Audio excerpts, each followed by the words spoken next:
Alright, so basically, nice, I didn't grab my keys. Alright, so I just got this new steering wheel, and of course, the very first thing that you need to do whenever you are taking off a steering wheel is disconnect the battery. So, that's what we're gonna do.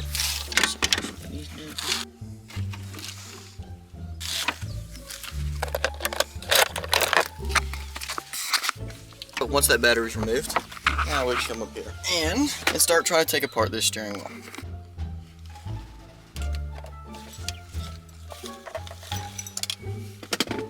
Take your money to the next. Okay, now that we have the airbag out, we just need to take, now we need to take the center bolt out.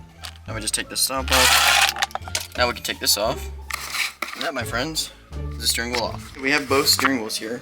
And obviously, as you can see, the difference is insane. This one just looks so much better and cleaner. It's carbon fiber. Woo. Okay, so now what we have to do, because unfortunately, stuff matches up with this steering wheel, but this side does not match with this side, and I don't know if you guys can tell. Those two do not match. So now we gotta take that stuff, put it on here, and then I have something else for this one. So this is about what I've gotten. I have to take this whole thing off and replace this entire one right here. And basically how I'm going to do that is I'm going to take these little screws off and I'm just going to replace them in there so I don't have to have this annoying silver piece right here. So I'm going to go ahead and do that and then I'll get back to you guys. Okay, I've got them both removed here. This is the old one. And obviously, as you can see, we've got all our modes and stuff like that. And then we've got the cruise control. And this one, the one that is mine, we have all of these different cruise control buttons. Set, reset, cruise, up and down. And then we have the same stuff over here. So let's go ahead and put this on those carbon fiber piece. Okay, so now that I've got this all replaced, next thing I have to do is take the pins out of this so that I can replace them with some other shifters that I got. So let's go ahead and take this pin out, wherever the pin is at. I believe it's right here. I believe the pin's right there. Okay, so the steering wheel is coming along quite nicely. We've got the finished carbon fiber paddle shifters here.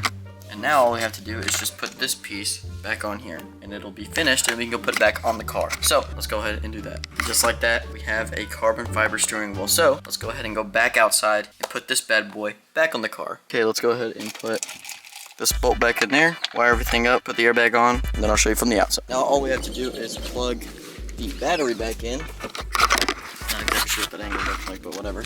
Okay, make sure that my car locks and unlocks. Perfect. Shut this. Grab this first. Now let's hope the airbag doesn't deploy.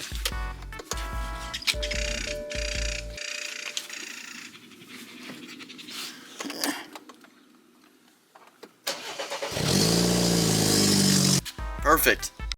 So we're on our way to Firestone. Now, I'm just gonna reiterate what they said on the phone call. She told me that since my car is lowered, they couldn't really do much adjustment and they couldn't really give me an alignment, which A, that doesn't make sense because my car's not lowered in the front, which is the part that needs the alignment, and B, that doesn't make sense because how do cars that are lowered get an alignment? So I don't know if they just think I'm stupid or if they think that I was just not going to say anything, but I'm going to say something because if I don't get what I paid for, then why would I not say anything? So now what I need is I need a new tire. In fact, I need 2 new tires on the front because the front are both slowly getting, one is worse than the other, but they're both slowly getting worse because of just the amount of camber that my car has right now because my car's out of alignment. So now I need new tires, and I need new tires after I get an alignment. So not only am I possibly going to have to pay for yet another alignment, I'm going to also have to pay for 2 new tires. And I'm not going to pay for the new tires until I get an alignment, because then my new tires are just going to end up like the ones on the car now, completely shot because of the alignment on it, period. I pretty much just got scammed. I paid $135 for them to not even do anything. She told me on the phone she touched the tailwind, but she can't adjust it much more because my car's lowered, but my car's not lowered in the front. So I really don't know what she's going to say. She said that she has the alignment sheet there. Obviously, the alignment sheet is very important. But my guess is that on the alignment sheet, there's nothing. It's pretty obvious that it's out of alignment, like, badly. Is that not insane? It just progressively gets worse. So I just got back, get kind of sort of somewhere, but literally we went nowhere at all. So they gave me the alignment sheet, but as you can see, there's a lot of red, and this is the after. This is after they did the alignment. So they couldn't do my camera, which is the whole reason why my front tires are completely destroyed. So I'm headed to the alignment place right now. I gotta drop off some packages real quick, but I'm going to add free it's 2 o'clock. So within the next couple hours, I should know whether or not I can get an alignment or whether or not I can't, because remember Firestone told me that I couldn't get an alignment because of some stupid bushing or whatever. So today is going to determine whether or not they were right or whether they were wrong, and if they were wrong, then I will go to Firestone and I will ask for a refund, because that's stupid of them.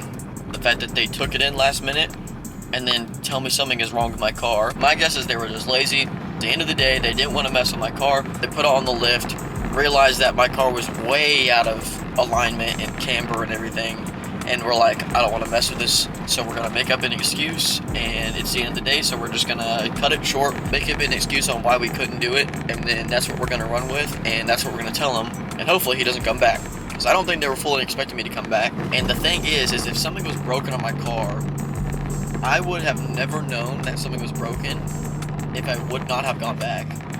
So that's what leads me to believe that nothing is actually broken on my car. That just, it seems like they just made that up. They found something that could be the reason why they didn't want to do the alignment, or why they couldn't do the camber.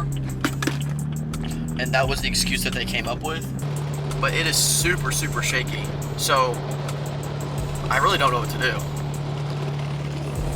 So I guess I'll pick you guys back up whenever I get to the alignment shop and see whatever they say. Alright, I got back from the alignment shop, and basically what they told me, my alignment's done. All they needed to do was bring the toe and the camber in just a smidge, and everything was fine. Nothing was broken on my car. I did have to pay for 2 new tires, but that was gonna happen regardless of whether or not I got an alignment or I didn't. So everything's fixed. Now it's time to do some other things on the car. Hopefully I can continue making content on it, because I don't have another car to do that. So, yeah. Hopefully I can get some good content for you guys. Thank you so much for watching the video. See you guys next week.